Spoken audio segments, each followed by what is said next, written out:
오늘 이 시간에는 로마서 그 10번째 시간으로 우리는 나으냐라는 제목을 가지고 본문 말씀인 로마서 3장 9절 말씀을 통해서 하나님께서 저와 여러분에게 주시는 말씀 함께 나누도록 하겠습니다.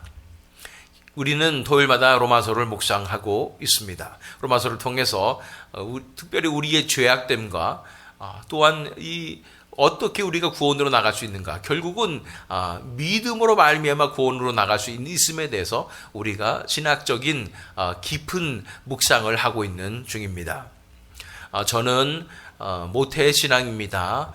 태어나면서부터 그렇게 교회에 다니기 시작하였고 또 모태 신앙으로서 계속 자라왔습니다. 그런데 모태 신앙이 과연 좋은 것일까, 안 좋은 것일까? 많은 의견이 분분합니다만 모태신앙의 증상들을 바라보면 많은 부작용들이 있음을 보게 됩니다.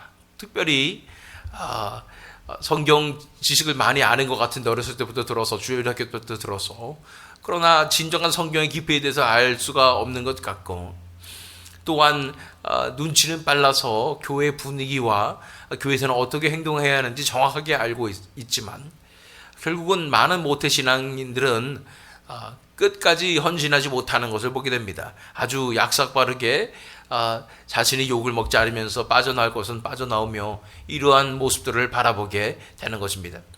예배도 목숨을 걸고 드리기보다는 매일 드리는 것이기 때문에, 매번 드렸던 것이기 때문에 아주 익숙하고 일상과도 같은 그런 모습으로 예배를 드리는 것도 바라보게 되는 것입니다. 이런 모태신앙이 정말로 괜찮은 것일까요?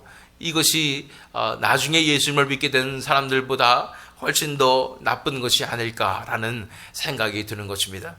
그러나 오늘 본문 말씀에 로마서에 나오는 이 유대인들의 모습을 바라보면 현대 교회의 이 모태신앙인들의 모습과 굉장히 비슷하다라는 생각을 하게 됩니다. 그들이 생명을 잃어버린 채, 생명력을 잃어버린 채 그렇게 율법에만 사로잡혀서 살며 어렸을 때부터 그렇게 열심히 지키며 살았던 사람들입니다. 그리고 어렸을 때부터 모세오경 토라를 달달달 외우며 그렇게 하나님의 말씀에만 집중한다고 하면서 살았던 사람들입니다. 그러나 우리는 잘 알고 있습니다. 예수님의 시대에 예수님께서 얼마나 신랄하게 이런 바리새인들과 유대인들을 비판하셨는지, 또한 사도 바울도 역시 갈라디아서 또 로마서 등을 통해서 이 율법주의의 폐해에 대해서 자신이 경험했던 그 율법주의의 폐해에 대해서 적나라하게 그렇게 고발하고 있는 것을 바라보게 되는 것입니다. 그래서 오늘은 우리가 로마서 3장 말씀을 통해서 묵상하면서 이 율법주의, 또 유대인들, 또 이런 이 현대로 기독교로 말하면 모태신앙이나 또는 기존 오래된 신자들, 이런 사람들의 정체성은 무엇이며 그것이 정말로 나쁜 것만일까라는 것에 대해서 우리가 살펴보기를 원하는 것입니다. 자, 우리가 어디에 있었는지를 보기 위해서 로마서 2장 28절 29절 말씀, 로마서 2장의 마지막 부분입니다. 무릇 표면적 유대인이 유대인이 아니요 표면적 육신의 할례가 아니니라. 오직 이면적 유대인이 유대인이며 할례는 마음에 할지니 영에 있고 율법 조문에 있지 아니한 것이라. 그 칭찬이 사람에게서가 아니요 다만 하나님에게서니라. 이 율법주의에 대해서 비판하면서 이 율법을 지켜서 또 혈통으로서 유대인이 된 사람들이 진짜 유대인이 아니라 이렇게 마음의 할례를 받고 마음이 변화되어서 새 영이 부어지고 성령이 부어진 이런 사람들이 진정으로 마음의 할례를 받은 것이고, 그래서 결국은 사람의 행위로 사람들이 뭘 잘해서 구원함으로 나가는 것이 아니라 이 하나님의 놀라운 은혜로 우리가 의롭다함을 얻고 구원을 받는 것인 것에 대해서 지난 시간에 우리가 살펴보게 된 것입니다. 그래서 이어져서 로마서 3장으로 가서 3장 1절로 2절 말씀을 읽습니다. 그런즉 유대인의 나음이 무엇이며 할례의 유익이 무엇이냐? 범사에 많으니 우선은 그들이 하나님의 말씀을 맡았음이니라 고 말씀하고 있습니다. 그런데 유대인의 장점이 무엇이냐라는 것입니다. 이렇게 오히려 이방인들이 육신의 할례를 받지 아니하고 마음의 할례를 받아서 예수를 믿음으로 구원받는 일에 더 불일 듯 일어나는 것을 바라보면서 율법주의에 찌들어 있었던 이 유대인들이 나은 것이 더 무엇인가라고 질문하고 있는 것입니다. 우리가 객관적으로 보고 겉으로 보면은 나은 것이 하나도 없는 것 같습니다. 할례의 유익도 하나도 없는 것 같습니다. 그러나 사도 바울은 여기서 범사에 많다고 말을 하고 있는 것입니다. 그들에게 유리한 점이 많고 또 장점이 많다고 말하는 것입니다. 모태신앙들의 또 오래된 기존 신자들의 그런 이 잘못된 모습이나 또는 이런 부족한 모습들을 바라보면서 그들이 나을 것이 무엇이냐라고 질문할 수 있겠지만 이 범사에 이들이 유리한 점이 굉장히 많다고 말씀하고 있는 것입니다. 우선은 그들이 하나님의 말씀을 맡았음이니라. 하나님의 말씀이 유대인들을 통해서 선포되었음을 부정할 수는 없는 것입니다. 구약 성경도 모세오경뿐 아니라 역사서 그리고 선지서 다 하나님께서 유대 백성들 하나님의 백성들에게 선포하신 말씀들이고 그들 중에서 선지자가 나타나고 그들 중에서 또한 리더들이 나타나서 이러한 하나님의 말씀들을 다 기록해 둔 것입니다. 또한 신약 성경도 마찬가지로서 예수 그리스도께서 유대인으로 오셔서 그래서 유대 땅에서 하나님의 말씀을 선포하시고 그것을 기록하게 되었고 또한 사도들도 12명이 다 유대인으로서 그들이 교회의 지도자가 되고 그들이 교회를 가르치고 제자를 삼으며 또한 성경의 저자들도 대부분 다 유대인이었음을 우리가 사도 바울도 유대인이고요 보게 되는 것입니다. 말씀을 맡은 것이 바로 이 유대인이었다고 말씀하고 있는 것입니다. 유대인들을 통해서 하나님께서 말씀을 선포하셨다고 말씀하고 있는 것입니다. 이 말씀을 맡았다는 것은 엄청난 큰 특권입니다. 왜냐하면 하나님의 말씀으로 하나님께서 천지를 창조하셨을 뿐 아니라 그 말씀 안에 생명력이 있기 때문인 것입니다. 그 말씀을 통하여 구원의 역사를 이루실 것이기 때문인 것입니다. 그 말씀을 맡은 것이 유대인이고 그것은 엄청난 특권이라고 말씀하는 것입니다. 현대교회에 오래된 기존 신자들 또 모태신앙인들 이런 사람들의 나음이 무엇이냐면 그들이 말씀 안에서 자랐다는 것이 그들의 나음입니다. 그들 생애 전체가 말씀으로 이제 함께 하였다는 그 자체가 엄청난 유익이라고 말씀하고 있는 것입니다. 자, 그러면서 3절 4절 말씀 어떤 자들이 믿지 아니하였으면 어찌하리요 그 믿지 아니함이 하나님의 미쁘심을 패하겠느냐. 이것은 이 말씀에 관한 것이고 율법에 관한 것임을 바라봅니다. 율법을 알더라도 알면서도 믿지 않고 또한 따르지 않고 지키지 않았으면은 그러면 하나님이 신실하지 않으신 거냐 뭐 이런 질문을 하는 것이죠. 그럴 수 없느니라. 사람은 다 거짓되되 오직 하나님은 참되시다 할지어다. 율법주의가 잘못됐으니까 율법이 잘못됐습니까? 이렇게 율법주의로 사람을 얽매이고 사람을 오히려 교만하게 하고 그래서 지옥 권세로 떨어지게 만드는 그러한 것이 율법주의인데 그러면 율법을 만드신 하나님이 잘못됐습니까? 라는 것입니다. 그렇지 않죠. 율법은 선합니다. 율법은 놀란 능력이 있습니다. 하나님의 말씀입니다. 하나님은 결국 잘못되지 않으셨습니다. 그 율법주의로 미혹된 인간의 불순종과 인간의 미혹당함이 문제라고 말씀하는 것입니다. 기록된 바 주께서 주의 말씀에 의롭다함을 얻으시고 판단받으실 때에 이기려 하심이라 함과 같으니라. 이 율법을 주신 하나님은 선하시며 옳으십니다. 이것을 우리가 인정하게 되는 것입니다. 그 말씀을 주셨다는 그 자체가 잘못된 것이 아닙니다. 이 많은 모태신앙인들이 율법주의에 늪에 빠지게 되는데 그들이 말씀을 알고 그렇지만 자기 생활이 뒷받침하지 않으니까 겉으로만 그렇게 말씀을 지키는 듯이 그렇게 사는 그런 삶을 살았다 할지라도 말씀 자체가 잘못된 것이 아닙니다. 말씀이 율법주의로 이끄는 것이 아니라는 것입니다. 인간의 죄성과 우리의 마귀의 미혹과 이런 것들 때문에 이렇게 율법주의에 빠지게 되는 것이지 이 말씀 자체는 하나님의 생명을 담은 선하신 것이고 아름다운 것이고 좋은 것이라는 것입니다. 자, 5절과 6절 말씀. 그러나 우리 불의가 하나님의 의를 드러나게 하면 무슨 말 하리요? 내가 사람의 말하는 대로 말하노니 진노를 내리시는 하나님이 불의하시냐? 결국 그렇지 아니하니라. 이 불의가, 우리가 그래서 말씀을 지키지 못하고 율법을 지키지 못하고 우리가 잘못된 것을 함으로써 하나님의 의의가 드러나게 된다면, 그러면 이런 우리의 잘못 때문에 하나님의 의의가 더 드러났는데, 우리의 어두움 때문에 하나님의 빛이 더 드러났는데, 더 밝게 보이는데, 그러면은 하나님을 빛을 드러내는 역할을 한 것이 나의 불순종이냐, 이런 생각을 하게 될 때, 그런 불순종하는 사람에게 진노를 내리시는 하나님이 불의하신 것인가? 결코 그렇지 않다는 것입니다.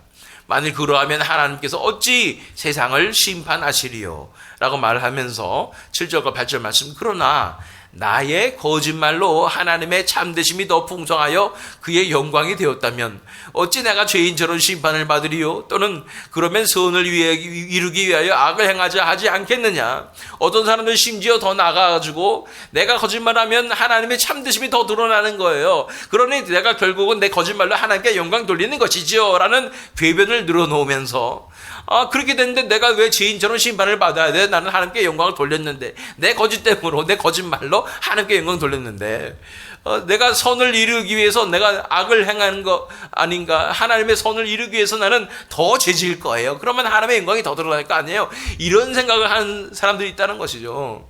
실제로 그랬다는 거예요. 말도 안 되는 것 같지만 실제로 이런 사람들이 있었습니다. 보통 이러한 반작용들이 일어나는데, 그것은 자신의 육체의 욕망과 자아의 욕망을 이 정당하기 위해서 쓰는 말들 중에 하나입니다. 그래서 결국은 쾌락주의로서 나는 내가 마음껏 즐겨서 하나님께 영광 돌릴 거야. 그럼 나는 그래도 벌 안 받을 거야. 나는 하나님께 영광을 돌렸으니까. 이런 말도 안 되는 궤변을 늘어놓습니다. 어떤 이들이 이렇게 비방하여 우리가 이런 말을 한다고 하니 그들은 정죄받는 것이 마땅하니라. 그래도 또 사도 바울도 이런 말을 한다는 것입니다. 우리가 다 죄인 되었다고 말하면서 선포하니까 이런 말을 한다는 것입니다. 우리 죄인 됨으로써 하나님께 영광 돌린다, 이런 말을 한다고 또 어큐즈하는 것입니다. 자, 그래서 본문 말씀으로 들어갑니다. 오늘의 묵상하고자 하는 포인트는 바로 본문 말씀 9절입니다. 그러면 어떠하냐? 우리는 나으냐? 결코 아니라 유대인이나 헬라인이나 다 죄 아래에 있다고 우리가 이미 선언하였느니라. 그러면 유대인들은 잘못됐는데 이방인들은 더 나은가? 그렇지 않다는 것입니다. 유대인이나 헬라인이나 다 죄 아래에 있다고 이미 선언되었던 것입니다. 유대인도 더 낫지 않습니다. 헬라인도 더 낫지 않습니다. 우리가 더 낫지 않다는 것을 말씀하고 있는 것입니다.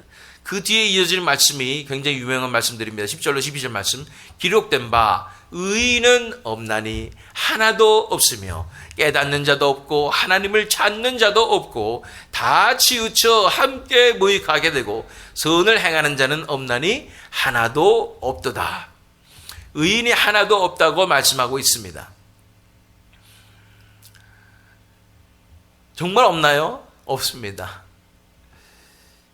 우리가 불순종함으로 죄악이 틈타서 죄의 권세가 우리를 사로잡게 된 이후에 우리는 전적으로 타락하여서 깨달을 수도 없고 하나님을 찾을 수도 없습니다. 다 내 육신의 욕망과 내 자신을 사랑하는 이기적인 마음으로만 살아가게 되는 것입니다. 그러므로 선을 행할 수도 없습니다. 내가 하는 모든 마음의 동기와 삶의 결과가 다 이기적인 것이고 다 죄악에 속한 것이라고 말씀하는 것입니다. 하나님의 나라는 전혀 상관없는, 하나님의 나라의 의와는 상관이 없는 가장 하나님께서 싫어하시는 모습으로 우리가 그렇게 전적으로 타락하게 되었다고 말씀하는 것입니다. 이것을 어디를 인용한 말씀일까요? 시편 14편 1절로 3절 말씀. 우리가 시편을 묵상하게 될 때 14편을 묵상하고 또 50몇 편, 54편일까요? 이것을 묵상하는 똑같은 시편이었습니다. 어리석은 자는 그의 마음에 이르기를 하나님이 없다 하는도다. 그들은 부패하고 그 행실이 가증하니 선을 행하는 자가 없도다. 여호와께서 하늘에서 인생을 굽어 살피사 지각이 있어 하나님을 찾는 자가 있는가 보려 하신즉 다 치우쳐 함께 더러운 자가 되고 선을 행하는 자가 없으니 하나도 없도다. 하나님께서 친히 하늘에서 굽어 살피시면서 인생을 살피신다는 것은 그때 당시에 다윗 당시에만 살피신 것이겠습니까? 아닙니다. 태초부터 아담 이후에 모든 인류의 이 인생을 다 굽어 살펴보셨는데도 불구하고 하나님을 찾는 자가 하나도 없다. 선을 행하는 자가 하나도 없다고 결론을 내리게 된 것입니다. 이것은 우리에게 엄청난 의미를 가져다 줌을 알아야 합니다. 우리가 아무리 열심히 선을 행하고 다른 사람에게 칭찬을 받고 인정을 받고 도덕적이고 훌륭한 사람이라고 말을 들으면서 산다 할지라도 하나님께서 보시기에 우리는 선을 행하지 않는다고 말씀하는 것이고 오히려 죄인이라고 타락한 본성을 가진 죄인이라고 말하는 것입니다. 그 결정적인 이유는 무엇입니까? 바로 이 이기적인 마음입니다. 하나님의 마음은 이기적이지 않습니다. 하나님의 나라의 문화는 절대로 이기적이지 않습니다. 그런데도 불구하고 우리는 이기적이지 않다고 우리 스스로를 속이면서 정당화하면서 결국은 우리 하는 모든 마음의 생각과 동기는 다 내 자신을 위한 것이고 이기적인 것이고 심지어 다른 사람을 돕고 희생하는 것도 그것을 통해서 나는 이런 사람이야 라는 것을 드러내기 위한 것이라는 것입니다. 그래서 하나도 없다고 말씀하는 것입니다. 다 지 욕심에 따라 산다라고 말씀하고 계시는 것입니다. 또한 더 나아가서 로마서 3장 13절로 18절 말씀을 읽어보면 그들의 목구멍은 열린 무덤이요 그 혀로는 속임을 일삼으며 그 입술에는 독사의 독이 있고 그 입에는 저주와 악독이 가득하고 그 발은 피 흘리는데 빠른지라 파멸과 고생이 그 길에 있어 평강의 길을 알지 못하였고 그들의 눈앞에 하나님을 두려워함이 없느니라 함과 같으니라. 이 말씀은 정말 촌철살인의 인간의 본성을 타락한 본성을 드러내는 말씀이지요. 목구멍은 열린 무덤, 혀로는 속임을 일삼으며 입술에는 독사의 독, 입에는 저주와 악독, 그 발은 피를 흘린 데 빠르고 파멸과 고생이 그 길에 있어 평강의 길을 알지 못하고 그들의 눈앞에 하나님을 두려움이 없느니라. 이것을 구약 성경에서 사도 바울이 인용하셨는데 놀라운 것은 이 짧은 구절 같은 이 구절 가운데 엄청나게 많은 구약의 구절들이 다 인용되어서 한꺼번에 짜집기 된 것이라는 것입니다. 구약 성경에서 말하고 있는 인간의 모습이 이렇다는 거예요. 목구멍이 열린 무덤이에요. 목구멍에서 나오는 게 무엇입니까? 그 악독하고 정결하지 못하는 이 더러운 부정한 것들이 다 나오게 되는 거예요. 혀로는 속임을 일삼 말하는 것마다 이 거짓말인데 이 거짓말이 거짓말만 거짓말이 아니라 내 자신을 좀 더 미화하는 것도 거짓말이고 미화 그 다음에 다른 사람들에 대해서 조금 더 부정적으로 얘기하는 것도 거짓말이고 과장하는 것도 축소하는 것도 다 거짓말 아니겠습니까? 숨기는 것도 거짓말 아니겠습니까? 그 입술에는 독사의 독이 있고 또 입에서 계속 독사의 독으로서 말하는 것마다 다른 사람 찌르고 다른 사람 죽이는 말을 하게 되고 저주와 악독이 가득한다고 말하고 있는 것입니다. 뒷담화를 많이 하고 다른 사람에 대해서 모함하고 이것이 우리 입이라고 말하는 것입니다. 발은 또 어떤가요? 발은 피 흘리는데 더 빠른 것입니다. 왜 발이 빠른가 봤더니 다른 사람을 해하고 그것을 통해서 복수하려고 하고 또한 자기의 성공을 위해서 짓밟으려고 이 발이 빠르다는 것입니다. 파멸과 고생이 그 길에 있어 평강의 길을 알지 못하고 그들 눈앞에 하나님을 두려움이 없느니라고 말하고 있는 것입니다. 결국은 하나님을 두려워하지 않기 때문에 이러한 죄가 이렇게 죄를 짓게 된다고 말씀하고 있는 것입니다.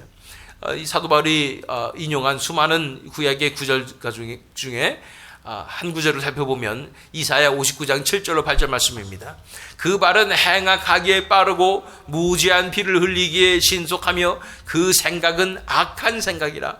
황폐와 파멸이 그 길에 있으며 그들은 평강의 길을 알지 못하며 그들이 행하는 곳에는 정의가 없으며 굽은 길을 스스로 만드나니 무릇 이 길을 밟는 자는 평강을 알지 못하느니라. 이것이 바로 인간의 전적으로 타락한 본성이요 마음이라는 것에 대해서 사도 바울은 선포하고 있고, 그러므로 이런 죄를 가진 우리는 낫지 않다고 설명하고 있는 것입니다. 다시 본문 말씀으로 돌아가서 묵상하기를 원합니다. 그러면 어떠하냐? 우리는 나으냐? 결코 아니라 유대인이나 헬라인이나 다 죄 아래에 있다고 우리가 이미 선언하였느니라. 그렇다면 유대인의 나음이 무엇입니까? 말씀을 맡았다고 말하고 있는 것입니다. 그렇다면 이 말씀의 저력을 우리가 알아야 합니다. 이 말씀이 그냥 말씀 많이 아는 거, 이 정도가 아니라 말씀에 엄청난 저력이 있다는 것을 우리가 기억할 필요가 있다는 것입니다. 이 유대인들은 어렸을 때부터 토라를 달달 외웠다고 말씀드렸지요. 또 모태신앙인들과 오래된 신자들은 많은 성경 공부를 거쳤습니다. 주일학교 때부터 그렇게 열심히 성경을 공부하게 되고, 또 어머니가 또 부모님이 닥달해가지고 성경책도 막 읽고, 이 아무런 생명력이 없는 것 같은 그런 교리 공부를 하고, 아무런 능력이 없는 것 같은 이 매일의 성경 읽기, 또 이러한 것이 겹겹이 쌓여 있는 것이 모태신앙이나 오래된 기존 신자들의 삶일진데, 그래서 그 말씀에 아무런 능력이 없는 것 같고, 말씀 알아봤자 뭐하는가, 그 머리만 커지지, 이런 생각이 드는데, 이 말씀에 저력이 있다는 것입니다. 이 말씀의 바탕 가운데 성령의 역사가 시작된다면 엄청난 능력이 발휘되는 것입니다. 그 예가 무엇입니까? 베드로와 12사도들은 가난하고 평범한 어부와 그런 사람들이었지만, 그들은 어렸을 때부터 말씀을 알았고, 또 말씀을 믿었고, 단순한 믿음으로 베드로 같은 경우에 그래서 그렇게 말씀 안에서 살아갔던 그런 이력들이 다 있지 않습니까? 그러나 오순절 다락방에서 성령이 강림하셨을 때, 그들이 성령에 완전히 사로잡혔을 때, 그렇게 평범했던 그 사람들 가운데서 엄청난 신학적이고 논리적인 그런 하나님의 말씀이 선포되게 되는 것입니다. 그 어렸을 때부터 그들이 공부했었던, 어찌 보면 지겨웠던 그 성경 공부와 그 말씀이 그야말로 성령님께서 임하시자 성령의 검이 되어서 심령과 골수를 쪼개는 놀라운 능력이 나타나게 되는 것입니다. 성령님께서는 우리의 말씀을 통해서 말씀하신다고 그랬지, 역사하신다고 그랬지요. 성령께서는 가장 좋아하시는 것은 우리의 지성입니다. 우리의 지성을 통해서 성령님께서 역사하시는 것입니다. 성령의 역사가 시작되게 될 때에 이렇게 죽은 것과 같고 이렇게 생명이 하나도 없었던 것 같은 그런 유대인들에게도 이 성령이 부어지자 놀라운 능력의 말씀이 선포되고, 또한 이 아무런 생명력이 없는 것 같은 죽은 교리에 불과한 같은 그런 교회에서 자란 모태신앙들과 오랜 신자들에게도 성령께서 임하실 때에 엄청난 폭발력으로 성령의 능력이 발휘되게 되는 것입니다. 부흥의 때에 놀라운 역사를 감당하는 하나님의 사람들을 보게 될 때, 특별히 미국에서 18세기에 대각성이 운동이 일어났을 때 많은 장로교회들, 또 칼빈주의 이를 가진 이 교단들에서 성령의 역사가 강하게 나타나는 것을 보게 됩니다. 진리의 말씀 가운데, 복음 가운데 역사하시는 성령의 역사가 이 부흥의 때에는 엄청난 폭발력으로 다가오게 되는 것입니다. 그래서 우리가 그렇게 지겹게 공부했던 성경 공부, 교리 공부, 이런 것들이 다 쌓여 있다가 부흥의 역사 때에 엄청나게 쓰임받을 수 있다고 말하는 것입니다. 마른 뼈가 살아나는 그때에 이 모태신앙들이 일어나서 엄청난 능력으로 역사하게 될 줄로 믿습니다.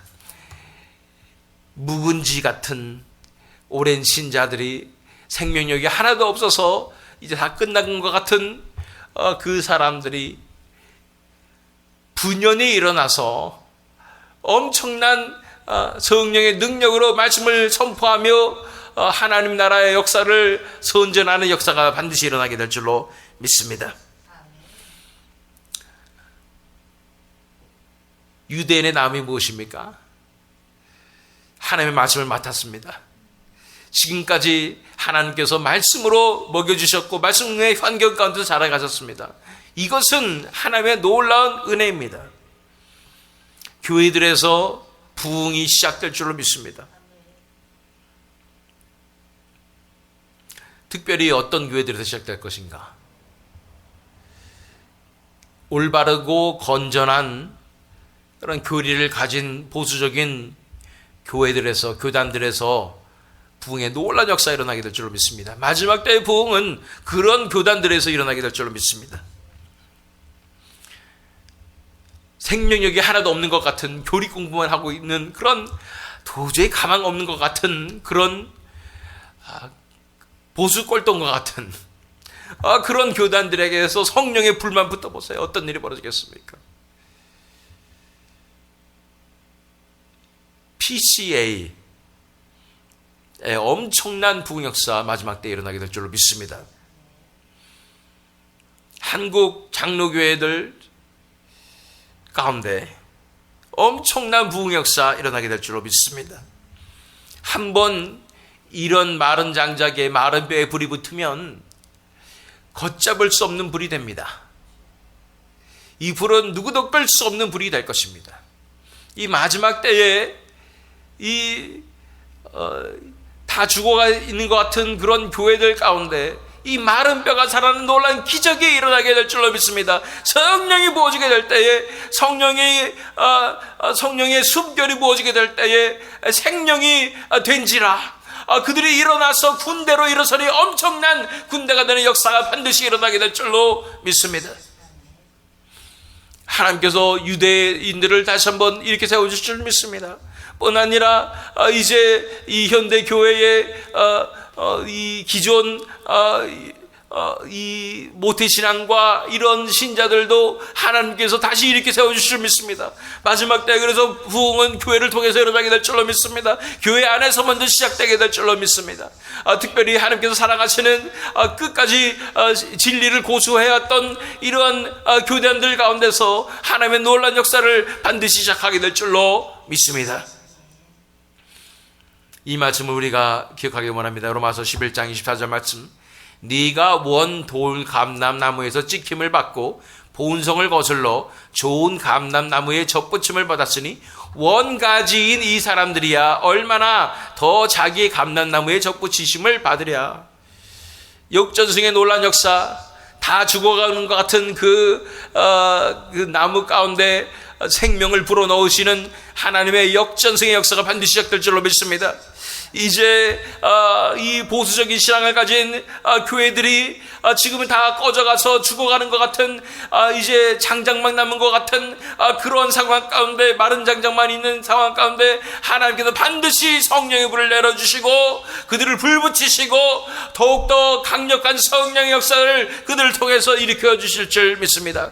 이것이 우리 비전이 되어서 우리가 함께 나오게 될 때에 나 같은 자를 통해서도 성령의 불이 임하게 하여 주시고, 나도 이제 성령의 불로 말미암아 지금까지 말씀을 대하고 지금까지 아무런 생각도 없이 또는 귀찮아하면서 했던 모든 성경 공부가 온전히 하나로 정립되는 성령의 능력으로 하나 되어서 이제는 마지막 때에 귀하게 쓰임받는 역사가 일어나게 하여 주시옵소서. 간절히 기도하는 마음으로 우리가 나아갔으면 좋겠습니다. 말씀에 능력이 있습니다. 말씀에 저력이 있습니다. 말씀을 통하여 마지막 때 성령님께서 놀랍게 역사해 주실 줄 믿습니다. 기도하겠습니다.